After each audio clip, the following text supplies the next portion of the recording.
Oke, selamat datang di pembahasan kita kali ini. Kita bakal ngobrolin soal buku yang judulnya The Upside of Irrationality. Nah, coba deh pikir-pikir, pernah nggak sih kamu ngerasa setiap keputusan yang kamu ambil itu udah pasti 100% logis?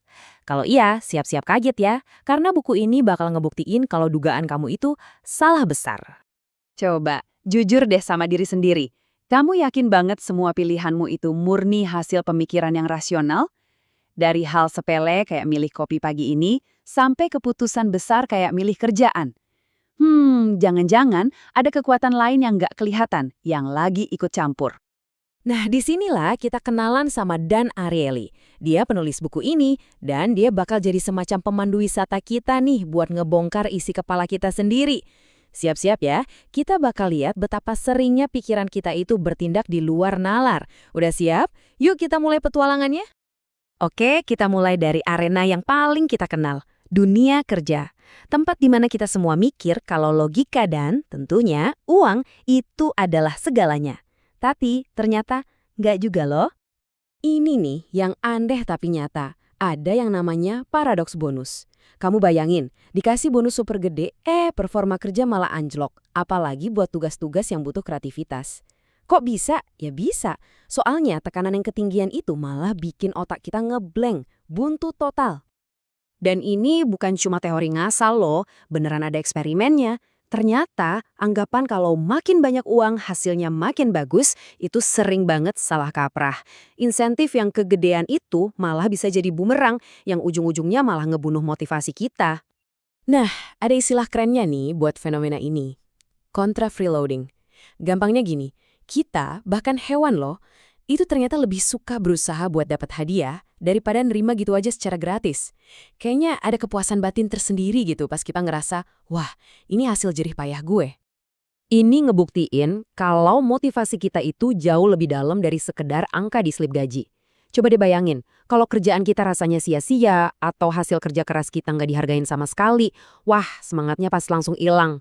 Punya tujuan atau ngerasa berarti itu benar-benar jadi bahan bakar yang jauh lebih kuat daripada uang. Ngomongin soal usaha, kamu pernah nggak ngerakit furnitur dari IKEA? Terus pas udah jadi, rasanya bangga banget sama hasilnya. Padahal mungkin agak mencong dikit. Nah, itu dia yang namanya efek IKEA.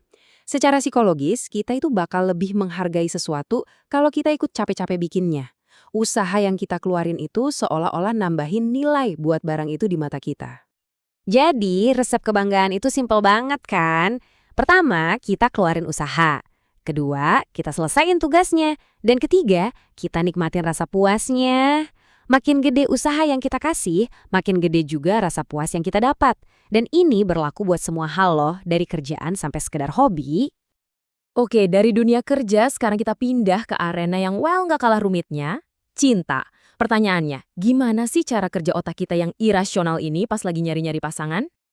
Umumnya sih ada pola yang gampang ditebak. Orang itu cenderung nyari pasangan yang tingkat kegantengan atau kecantikannya ya 11-12 lah sama dia. Kedengarannya logis banget kan? Tapi justru disinilah sisi irasional kita bisa jadi pahlawan.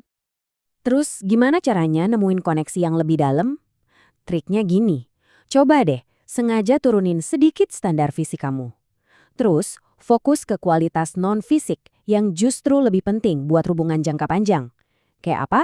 Ya kebaikan hati, selera humor yang nyambung, kecerdasan, hal-hal yang nggak bakal kelihatan cuma dari foto profil doang.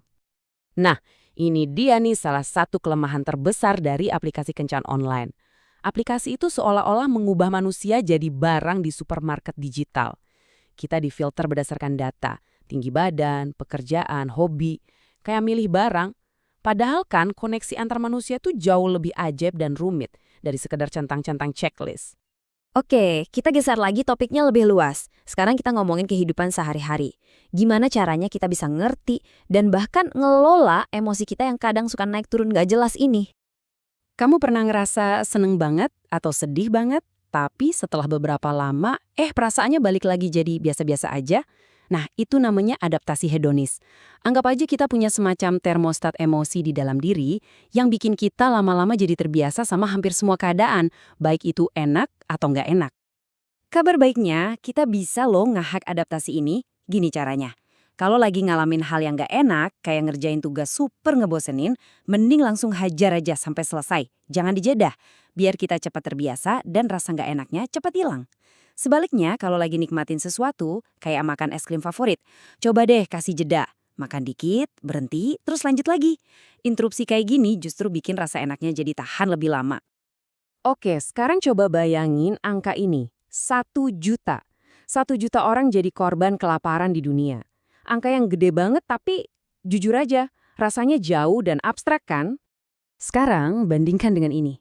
Satu anak. Satu anak kecil yang kelaparan dan butuh bantuan kamu. Cuma satu. Nah, mana yang lebih kena di hati kamu? Angka 1 juta tadi atau cerita satu anak ini? Disinilah letak kekuatan irasionalitas kita yang luar biasa. Secara psikologis, kita itu ternyata jauh lebih gampang tergerak buat bantu satu orang yang ceritanya jelas, yang punya nama dan wajah, daripada bantu jutaan orang yang anonim.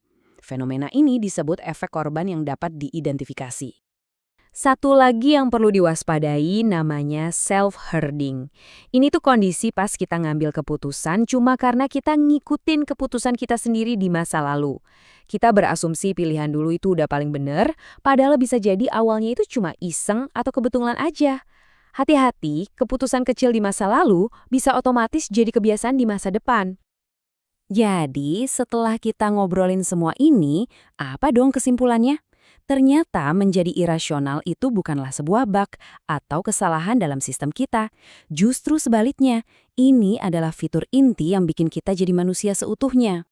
Dan Ariely, sang penulis, merangkumnya dengan keren banget. Dia bilang, terkadang melawan logika justru bisa memberikan imbalan yang lebih besar. Ini artinya, pilihan yang kelihatannya paling gak masuk akal, bisa jadi malah pilihan yang paling bikin kita bahagia. Nah, sebagai penutup, aku mau kasih kamu satu pertanyaan buat direnungkan. Coba deh, ingat-ingat lagi. Kapan terakhir kali sebuah keputusan yang irasional, yang nggak pakai logika, justru malah jadi hal terbaik yang pernah terjadi sama kamu? Mungkin kamu bahkan sadar, momen-momen terbaik dalam hidup itu seringkali datang bukan dari pikiran, tapi dari kata hati.